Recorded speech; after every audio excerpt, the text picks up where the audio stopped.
세월 가는 거 참 신기합니다. 예, 신기해요.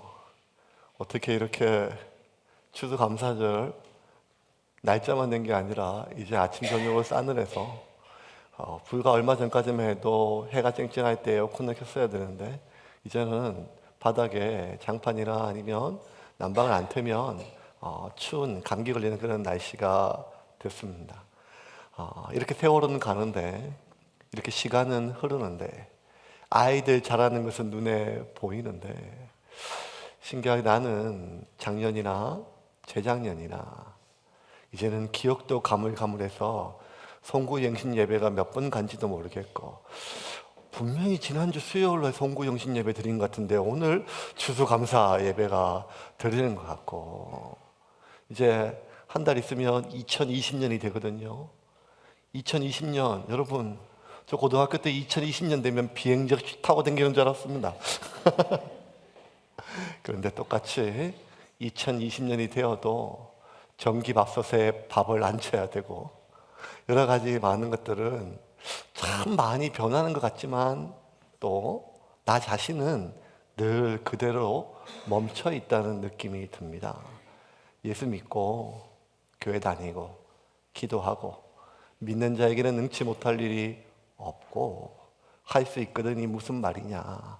산을 옮길 만한 믿음으로 기도하면 그 모든 것이 이루어진다고 하는 믿음으로 기도하고 하나님 안에서 입을 크게 벌리고 꿈을 가지고 비전을 갖고 그렇게 한때 무언가를 열정적으로 내 안에 있는 모든 것들을 하얗게 불태우다 못해 소진하고 태워본 적이 있는데 어느덧 돌아보니까 그런 열정이 과연 나한테 있었는지 그런 시기가 나한테 있었는지 도 기억이 안 날 만큼 마치 수족관에 갇혀있는 오래된 물고기처럼 조금씩 체념하고 그리고 조금씩 단념하고 살아가는 것이 일상이 되어버린 듯한 내 모습 속에 추수감사주일 절기라서 헌금도 하고 하지만 정말 우리 마음에 그렇게 마음을 다하여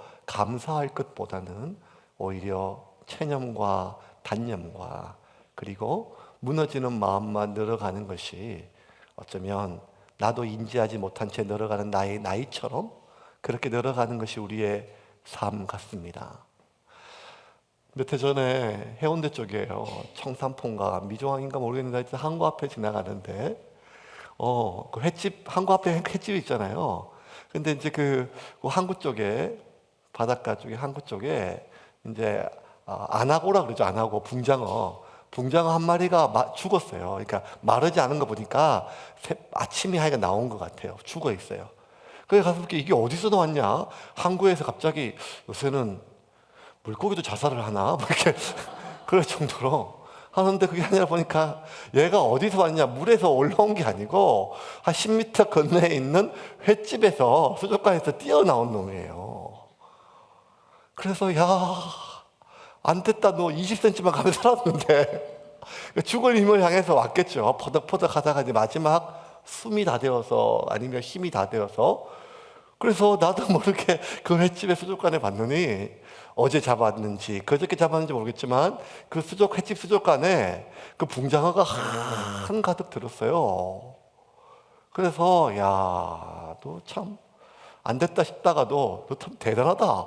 네 친구들은 저 다 있는데 그래서 너 혼자 그 바다를 다시 한번 찾아보려고 어부가 나를 이렇게 내 사는 데서 잡아와가지고 바다를 잃어버렸는데 그래서 나는 이렇게 횟집 수족관에서 인생을 마감할 그런 붕장어가 아니야 이렇게 생각하고 뛰어나온 거 참 그러면서 기계는 참 대단했지만 그 밤새 얘가 몸부림치면서 밤이죠 새벽이죠 어쨌든 그까지 기어 오려고 파닥파닥 하면서 방향이 어디가 물인지 알겠어요. 그냥 갔겠죠. 근데 신기하게도 좀 바다 쪽을 향하여 머리를 향해서 마지막까지 몸부림친 걸 생각하니까 좀 짠하더라고요.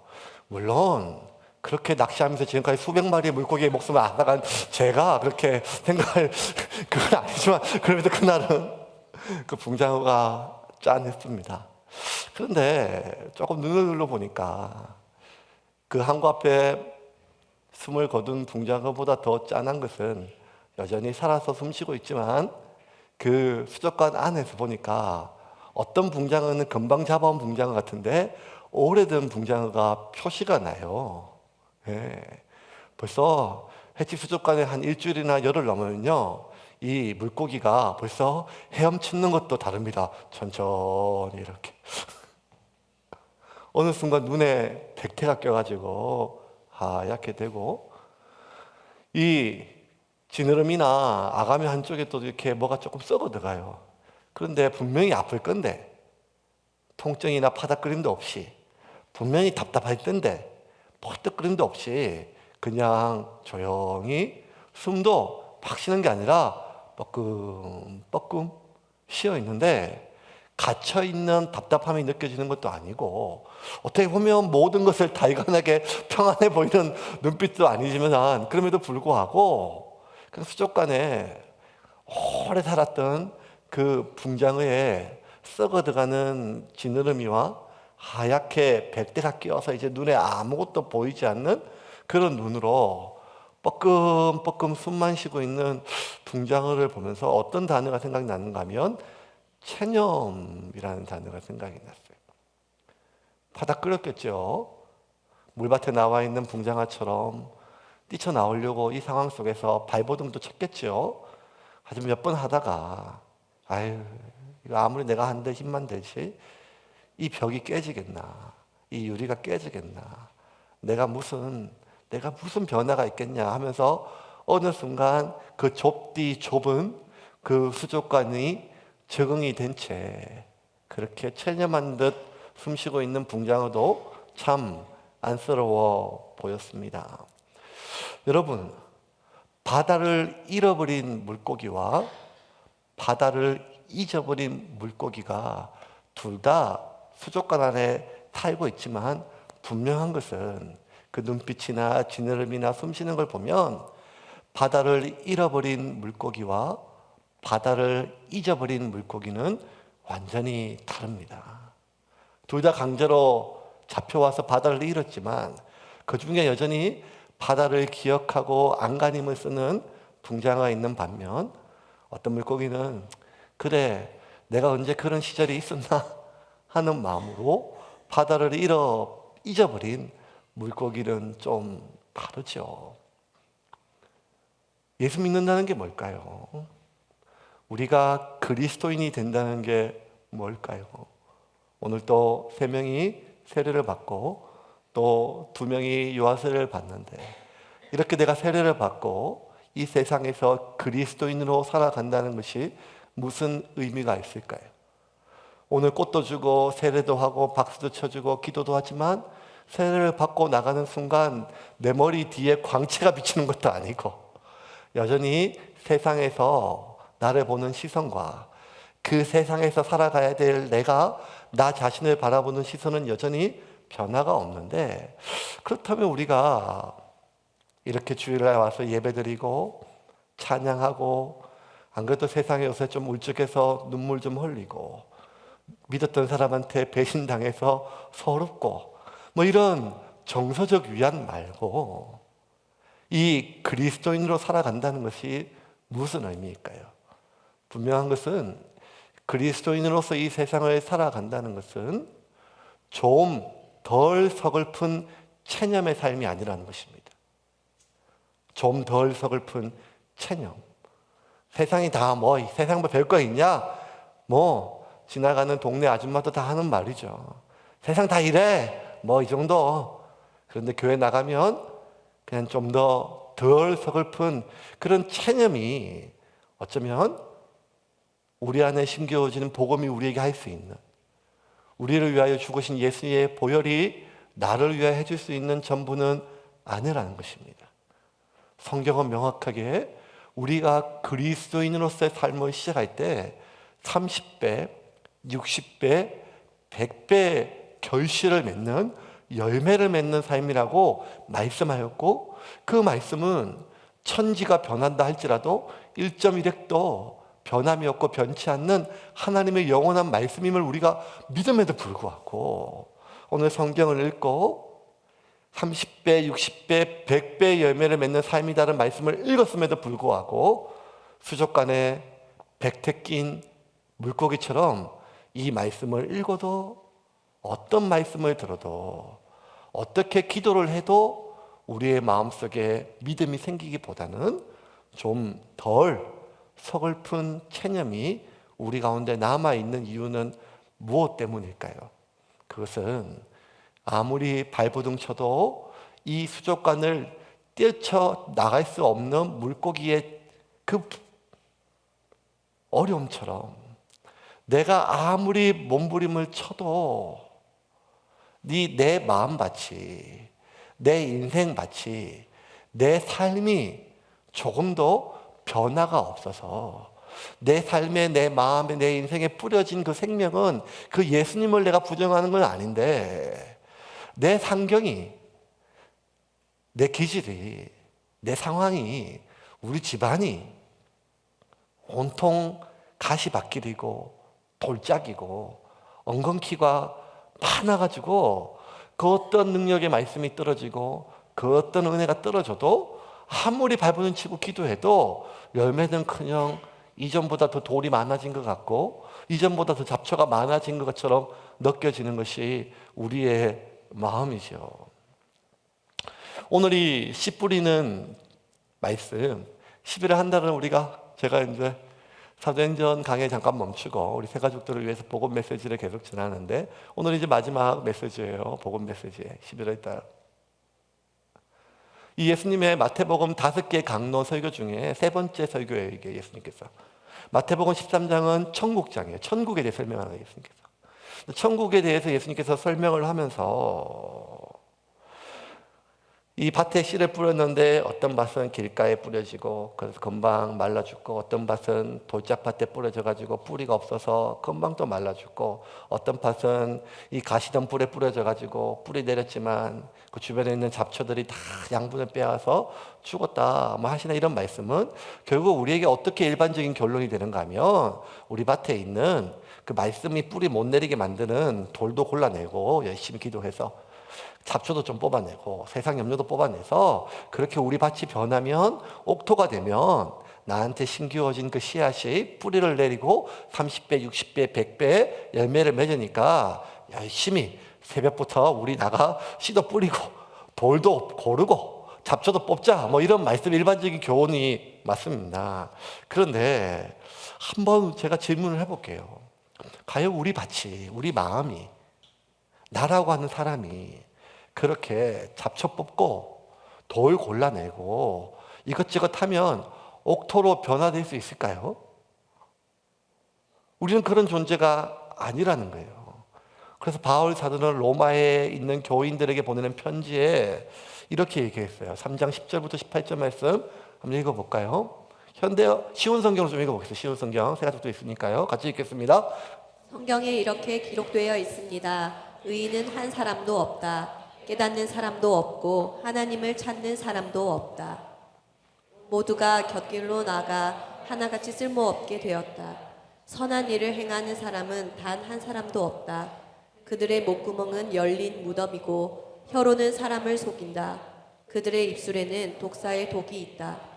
그들의 입은 저주와 독설로 가득 찼다. 그들은 사람을 죽이려고 바쁘게 움직이며 그들이 가는 곳마다 멸망과 비참함이 있다. 그들은 평화의 길을 알지 못한다. 그들의 눈에는 하나님을 두려워하는 것이 없다. 이게 인간이란 말이에요. 이게 인간. 우리가 아무리 발버둥 쳐도 우리 안에, 내 안에 선한 것이 없어요. 이거는 굳이 기독교가 아니라 할지라도 이 땅에 있는 모든 종교가 그렇게 얘기를 해요. 불교도 그렇습니다. 인간이, 인생이 고통인 가장 큰 이유는 모든 인간의 그 욕심 아무리 비우고 그것이 내 모든 욕심을 비우고 나 자신까지 비우는 것이 해탈인데 여러분 이 삼천리 반도 금수강산에 어느 사찰에 어디를 가도 정말 내 자신을 완전히 배워서 해탈한 그런 살아있는 성불한 부처님을 어디서 찾을 수 있을까요? 아니, 일반 학문에서도 프로이드가 얘기할 때 인간의 가장 원초적인, 가장 기본적인 본능 두 가지, 하나는 성적인 본능, 하나는 공격적인 본능, 이 두 가지 갖고 수많은 조합을 통해서 인간의 수천만 가지 욕구가 일어나는데, 결국 인간은 태어날 때부터 이 두 가지 철저하게 이기적인 그 쾌락을 추구하고, 그리고 자신의 이익을 위하여 남과 투쟁하는 이러한 인간의 본능인데, 도대체 그 어디에서 이런 마음밭에서 아무리 우리가 몸부림치고 돌을 골라내고 잡초를 뽑아낸다 한들 그 씨를, 뿌리를 내릴 수 있는 그런 옥토가 되는 것은 불가능하다는 말이죠. 그런데 그 불가능한 인간의 마음속에 하나님의 생명을 가지고 있는 말씀의 씨가 뿌려지면 마치 바위 위에 뿌려진 그 송화가루의 작은 씨앗이 바위를 뚫고 뿌리를 내리고 나무로, 해성으로 자라는 것처럼, 이 돌과 가시덤불과 온갖 무너진 영역들 속에 생명의 말씀인 하나님의 말씀이 내게 심어지면 그 말씀을 통하여 내 안에 예수의 거룩한 보혈이 뿌리를 내리고, 그리고 그 자란다는 것이 30배, 60배, 100배의 열매를 맺는다는 것이 오늘 어쩌면 예수님의 말씀이에요. 그러니 오늘 본문의 말씀은 열심히 돌 골라내고 잡초 뽑아내고 열심히 땅 고르면 내 마음밭이 옥토로 변화된다. 마음밭의 변화가 핵심이 아니라 그 밭이 어떤 밭이라 할지라도 하나님 말씀이 뿌려지면, 우리가 그 말씀을 믿음으로 받으면 그것이 바위까지 뚫고 뿌리를 내리는 소나무처럼 우리의 심령 가운데 예수님의 생명이 뿌리를 뿌리고 내리고 자라서 열매를 맺는 것, 밭의 변화가 아니라 그 생명의 간인한 힘, 이것이 오늘 말씀의 핵심입니다. 그래서 이걸 말씀을 전하는데 도통 사람들이 잘 알아듣지를 못해요. 예수님의 기적을 많은 사람들이 소문을 들었어요. 우리 지난주 소문이라 설교 들은 것처럼, 야, 저 북쪽에 그 갈릴리 촌에서 목사 아들 예수라는 사람이 있는데, 야, 손대고 기도하니까 중풍병자가 나았더라. 야, 어떤 사람은 38년 동안 누워 있었는데 나았더라. 날 때부터 보지 못했던 맹인인데 눈을 떴다더라. 태어날 때부터 다리가 불편한 소아마비로 바짝 말랐는데 손대고 기도하니까 번쩍번쩍 뛰댕긴다더라. 야, 그 정신병에 걸려가지고 맨날 본인도 힘들게 하고 온 가족들 다 힘들게 하던 어떤 사람이 예수님이 손대고 기도하니까 병이 낫고 또 귀신도 떠나가고 그 사람도 자유함을 얻고 그 사람 때문에 힘들었던 그 모든 집안이 이제는 숨쉬고 산다더라. 야, 나도 그 예수 한번 보면 좋겠다. 나도 그 사람한테 기도 좀 받아보면 좋겠다. 뭐 이런 소문들이 막 퍼져가지고 예수님께 지금 많은 사람들이 모여들었어요. 예수님의 기적을 듣고 보고, 심지어 예수님이 축사에서 만들었던 그 12광줄이 5,000명이 먹고 7,000명이 먹었던 그 떡을 먹었던 사람들 다 모여들었어요. 다 예수님 떡 보고 모여든 사람들 아니에요. 다 예수님께 신기한 거 보려고 구경하려고 모여든 사람이 아니에요. 그 중에 상당수의 사람들은, 아, 이분 참 진짜다. 내 이분 제자가 돼야겠다.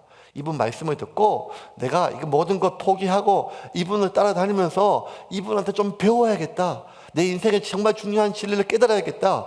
이분 제자가 되어야겠다. 뭐 이런 마음으로 예수님께 많은 사람들이 모여 들었어요. 그런데 그때 예수님께서 이들의 마음속에 찬물을 끼얹어요. 야, 너희들 다 마음밭이 옥토인 줄 아냐? 내가 아무리 생명의 씨앗 말씀을 뿌려도 너희 안에 이 돌짝이 많고 가시덤불이 많고 길가 같아서 하나도 뿌리를 못 내린다. 어찌하여 그러냐 하면서 이사야서 6장 말씀을 통해 가지고 인용하면서 이 사람들의 마음의 연약함과 강팍함에 대해서 지적을 하시는 거예요. 13절부터 15절까지 같이 한번 보겠습니다. 오늘 말씀 같이 읽으면 시작. 그러므로 내가 그들에게 비유로 말하는 것은 그들이 보아도 보지 못하며 들어도 듣지 못하며 깨닫지 못함이니라. 이사야의 예언이 그들에게 이루어졌으니 일러스되 너희가 듣기는 들어도 깨닫지 못할 것이요 보기는 보아도 알지 못하리라.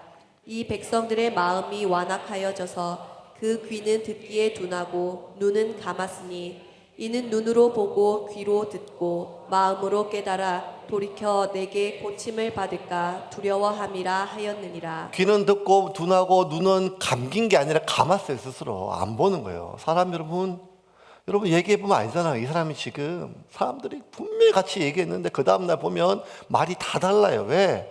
우리는 남이 하는 말을 듣는 게 아니라 자기가 듣고 싶은 말만 들어요. 듣고 싶은 말만 들어요.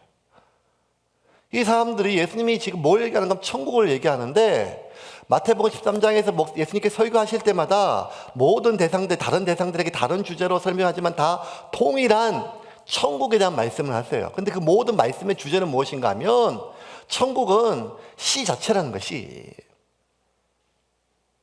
밭에 뿌려진 씨가 천국이라는 거예요. 자기 밭에 씨가 뿌려진 그 씨가 천국이라는 거예요. 그 밀가루 속에 심기워진 누룩이 천국이라는 거예요. 마태복음 13장을 읽어보면 전부 다 모든 걸 뭔가 하면 그 밭에 그 밀가루에 그 사람의 마음에 심기워진 그 씨가 천국이라는 거예요. 그래서 이 씨를 좀 집중하라는 거예요. 근데 아무리 계속 씨를 설명을 해도 모든 사람들의 마음이 어디에 가 있는가 하면 온통 자기 자신에게 가 있어요. 내가 진짜 이 문제만 좀 해결하면 내가 천국 될 것 같은데. 이해가 되죠? 여러분, 집안에 병자 한 명 있어 보세요. 그게 얼마나 힘든 곤욕인지 아시잖아요. 긴 병에 효자 없다는 말이 그냥 내가 내 자식에게 짐을 씌워주는 나도 고되고 그 짐을 짓는 사람도 고되는 것. 그런데 이거 문제만 좀 해결되면 장애인 선교단체에 있어서 태어날 때부터 장애인으로 태어난 그 지체의 가족들이 평생 어떤 삶을 사는지 제가 보죠. 내가 장애인 아이를 태어나게 하는 순간, 낳은 순간 이 어머니의 시계는 멈춰요. 이제는 내 삶이 없어요. 오직 한 가지 소원은 내 죽기 전날 이 아이가 죽는 거예요. 내가 죽고 나면 이 아이를 누가 돌봐서 천국 꾸려야 되는 것도 내가 못 보겠고 죽었어도 더 못 보는 것은 나 하나 인생 이렇게 살면 됐지 내 또 다른 형제한테 이 짐을 주게 하기에는 또 다른 자식한테 그것도 못할 짓이니까. 그러면 이 문제가 지옥이니까 이 문제 하나 해결되면 천국이 될 것 같아요. 요새는 육체적 질병뿐만 아니라 마음의 질병이 얼마나 많습니까? 마음의 질병으로 인하여 온갖 어려움을 당하는 집안을 보면 이 문제만 없으면 이게 지옥이니까. 그런 질병만 우리에게 지옥을 줍니까? 경제적인 어려움, 아담 이후로 먹고 사는 문제가 얼마나 우리의 발목을 잡고 있습니까? 좀 더 잘 살고 부자가 되고 떵떵거리는 게 아니라 이게 좀 돼야 살 수가 있는데 오늘은 어떻게든 좀 버티겠는데 내일이 전혀 생각할 수 없을 만큼 두려운 이 시기 속에 이 경제적인 문제, 이 빚이라도 좀 해결이 돼야 내가 살 수 있을 것 같은 이런 마음들. 그러니까 그 당시 예수님께 찾아왔던 수많은 사람들은 이런 가난의 문제, 질병의 문제, 영적인 문제, 마음의 병의 문제, 수많은 문제들을 안고 예수님께서 이 문제만 좀 해결해 주면 내가 천국을 누릴 것 같아요. 그런데 예수님 그게 아니라 천국은 그 밭의 변화가 아니라 너의 환경의 변화가 아니라 너의 문제 해결이 아니라 이 말씀을 통한 내가 너에게 심겨주면 내가 너와 더불어 먹고 마시고 그게 바로 천국이 시작되는 것이라고 아무리 씨앗의 생명에 대해서 얘기를 해도 사람들은 눈을 감고 귀를 막고 그 생명되는 씨앗을 바라보기보다는 온통 그 씨앗이 그 씨앗이 오면 이 문제가 해결되는갑다. 그 씨앗이 오면 제초저처럼 다른 잡초는 다 해결되는갑다. 그 씨앗이 오면 나를 걸려 넘어지게 만드는 이 돌들이 다 해결되는갑다. 그 씨앗 자체를 내 삶 가운데 뿌리를 내리고 내가 받아들이기보다는 어떻게든지 나를 괴롭게 하고 힘들게 하는 이 문제를 해결하는 도구로 사용하려고만 눈을 감고 생각하니까 예수님이 아무리 생명에 대해서 예수님에 대해서 천국에 대해서 말을 해도 눈을 감은 것처럼 귀를 감은 것처럼 못 알아듣는 거예요. 그러니 예수님께서 이사야의 말씀을 통해서 왜 이렇게 못 알아듣느냐라고 얘기를 하시는 것입니다. 그러면 왜 하나님은 좀 예수님 좀 볼 수 있게, 그 사람 그 문제 때문에 못 보니까 그 문제 해결해 주면 되잖아요. 병을 좀 낫게 해주고, 지금 2년째 기도하고 있는 그 문제 좀 해결해 주고, 정신 못 차리고 있는 그 남편 자식 좀 정신 차리게 해주고,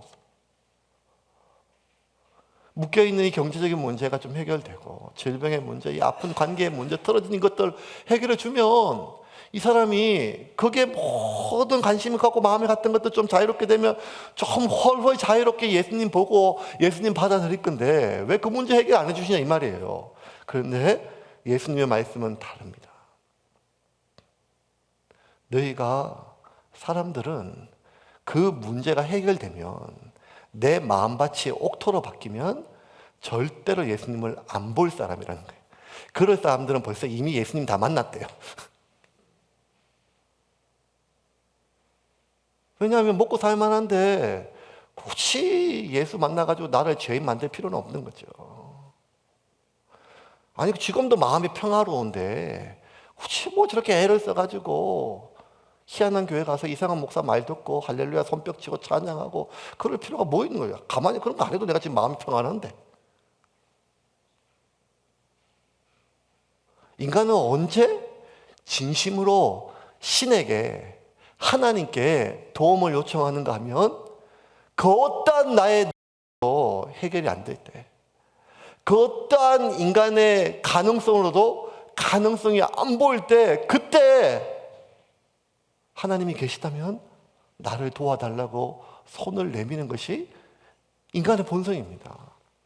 그래서 예수님은 그 네 마음밭에 있는 돌짝을 좀 보라는 거예요. 어디까지 깊이 있게 파이는지. 요 한자 파내면 그 밑에 옥토가 나올 것 같아서 열심히 팠는데 한자 파내니까 그 밑에 더 큰 돌이 있는 거예요. 이 잡초 뿌리, 이 상처, 이거 뿌리 뽑으면 이제 좀 해결될 것 같은데 그 뿌리 뽑으니까 그 밑에 더 굵은 뿌리가 있는 거예요. 그렇게 이제는 정말 내게 소망이 없구나, 이렇게 될 문제가 아니구나 라고 진정한 나의 상태와 존재의 한계를 발견한 사람만이 비로소 예수님께 바라볼 수 있어요. 저 좀 도와주십시오. 그렇지 않으면 언제 돌아오는가 하면 죽을 때입니다. 젊은이는 늙고 늙은이는 죽을 때.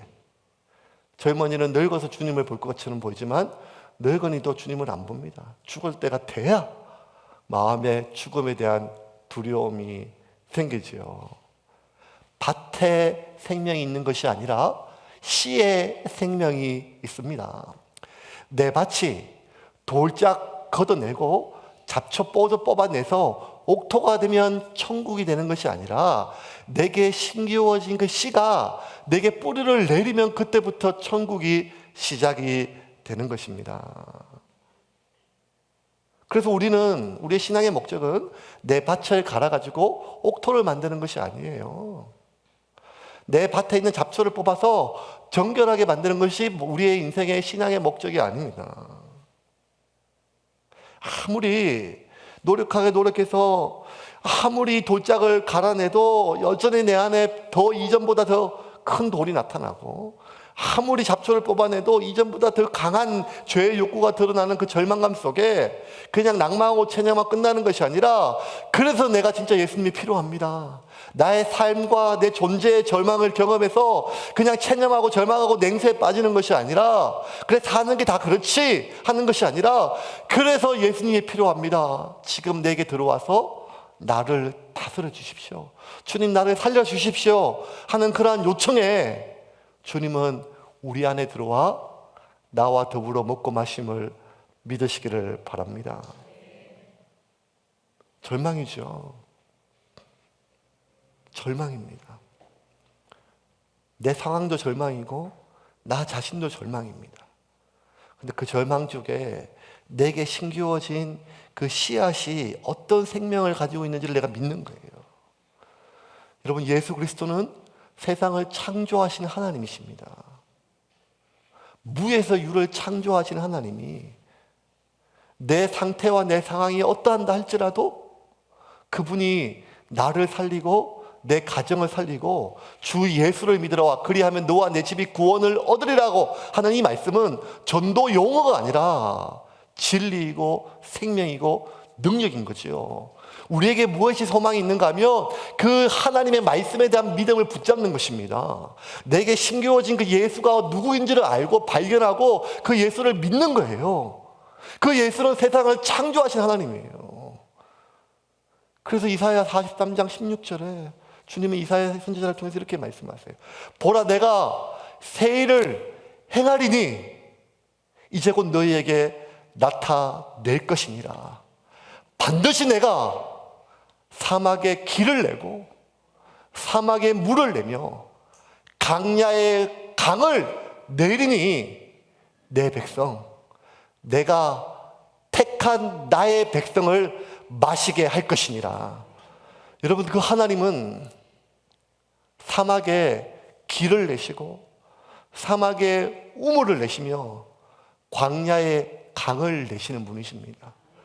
내 상황이 돌짝밭을 지나 자갈밭을 지나 가시밭길을 지나 이제는 비 한 방울 오지 못해 바짝 말라서 광야가 되고 사막이 돼서 이제는 아무리 물어준다 한들 살릴 수 없는 사막같이 변했다 할지라도 하나님이 내게 심겨진 그 예수는, 무에서 유를 창조하신 그 하나님의 능력은 사막의 길을, 우물을, 광야의 강을 내시는 하나님의 능력, 그 믿음을 우리가 회복하는 것이 우리에게 소망인 거죠. 여러분, 이거 잃어버리면 다 잃어버린 거예요. 이거 잃어버리면. 추수감사주일 저 너무 감사합니다. 이렇게 본당을 꽉 채인 성도들이 이렇게 예배를 할 줄은 개척할 때 꿈에도 생각을 못했어요. 하나하나 벽돌 붙이고 하나하나 공간 만들고 뭐 이럴 때는 상상을 못했었어요. 근데 어느덧 돌아보니까 나도 모르는 사이에 이렇게 많은 생명들이 예배를 드리고 오늘 6명이 세례를 받고 봄에 6명 세례 받고 이제 개척한 지 4살도 안 되는데 올해만 12명을 세례를 주고 자다가도 웃음이 나오고 감사한 일이죠. 얼마나 좋은지 모르겠어요. 오늘 또 사진 찍어가지고 페이스북에 자랑하면서 올릴 거예요, 제가. 다른 목사님들 막 힘들어하게. 그런데 여러분, 이 돌짝밭이 이렇게 아름다운 터전으로 변해서 좋지요. 좋아요. 몇 개 안 되는 무화과 나무치 이제는 이 소출이 무화과가 많아서 영혼들이 꽉 차서 좋지요. 그런데 목사가 정말 행복한 것은, 아니, 목사가 정말 치욕은 내가 그렇게 믿고 내가 그렇게 전하는 그 예수에 대한 확신을 내가 잃어버리면 아무것도 아닙니다, 진짜. 오늘 예수의 이름으로 세례를 주고 오늘 예수의 이름으로 주의 피와 살을 나누는데 제가 나누는 그 통로가 되는 주님의 피와 주님의 살에 대한 능력을 저 자신의 확신을 잃어버리면 전부를 잃어버린 거 아닙니까? 목사가. 아무리 좋은 집에 있고 아무리 사람이 많고 아무리 교회가 예뻐도 목사가 그 예수에 대한 믿음을 잃어버리면 전부를 잃어버린 거 아니겠습니까? 목사만 그렇습니까? 오늘 우리가 회복해야 될 것은 황폐해진 내 밭의 회복보다 가장 먼저 내게 신기워진 그 예수에 대한 믿음입니다. 그분이 누구인지, 그분이 무엇인지, 그분이 내게 행한 일은 무엇이며 앞으로 내게 행할 일이 무엇인지에 대한 믿음을 잃어버리면 아무리 자갈이 뽑히고 잡초가 잘려나가도 우리는 아무것도 아닌 게 되지요. 그래서 주님은 우리에게 이 생명에, 너희에게 심기워진 이 말씀의 씨앗에 집중하라고 오늘도 우리에게 말씀하신 줄을 믿으시기를 바랍니다. 우리가 교회 다니고 훈련 받아서 헌신해서 점점 거룩해지는 게 목표가 아닙니다. 그거는 자연스럽게 저절로 이루어지는 결과입니다.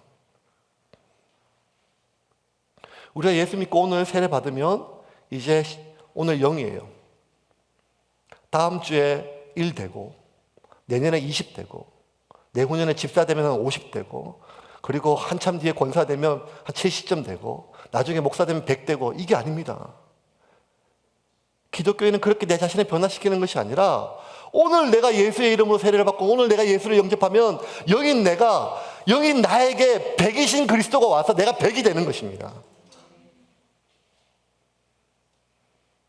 이 말은 오늘까지 내가 그렇게 그리스도 안에서 100처럼 살았다 할지라도 내가 내일 그리스도에 대한 소망과 믿음을 잃어버리면 바로 90으로 떨어지는 것이 아니라 0이죠. 우리는 예수 아니면 아무것도 아닌 존재이니까요.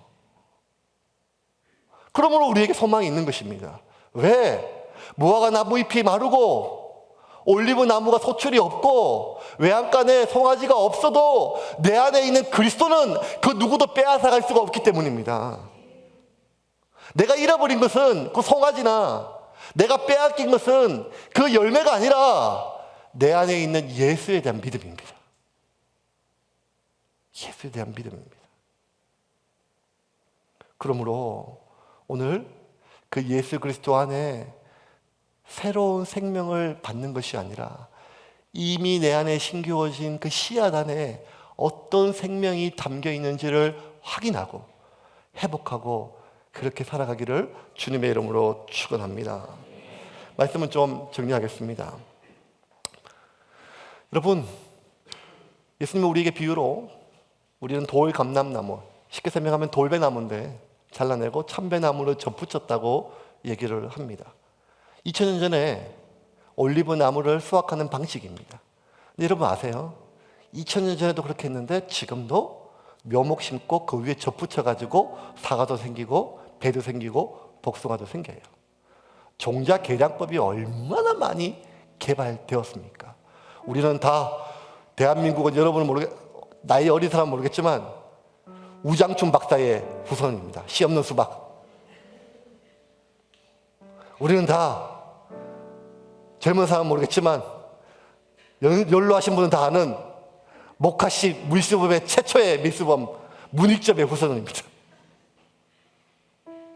우리 민족처럼 종자를 개량하거나 없으면 훔쳐오는 어떻게든지 종자를 개량하는 2000년 동안 종자 기술이 얼마나 많이 발전했습니까? 종자 발전하고 그렇게 우수한 종자를 개발하고 만들 수 있는 기술이 있음에도 불구하고 2000년 전이나 지금이나 가수원의 열매는 접붙이지 않으면 방법이 없어요. 아무리 실어주고 아무리 물어주고 비료를 주고 약을 치고 뭘 해도 돌배나무는 참배가 열릴 수가 없습니다. 우리는 그런 존재예요. 그래서 우리가 그런 상태에서 예수의 피가 뿌려지면 우리가 좀 좋은 상태로 되고 예수의 보혈이 뿌려지면 우리가 좀 더 깨끗해지는 것이 아니라 나는 잘라내고 예수를 접붙이는 것입니다. 나는 죽고 내 안에 예수가 사는 것입니다. 그러므로 세례는 몰래 물에 들어가는 것을 약식으로 머리에 물을 하는 것은 내가 죽고 이제 예수가 산다는 것입니다. 그렇게 예수가 내 안에 들어와서 살면 우리는 예수님이 내 모든 죄를 지시고 용서해 주셨다.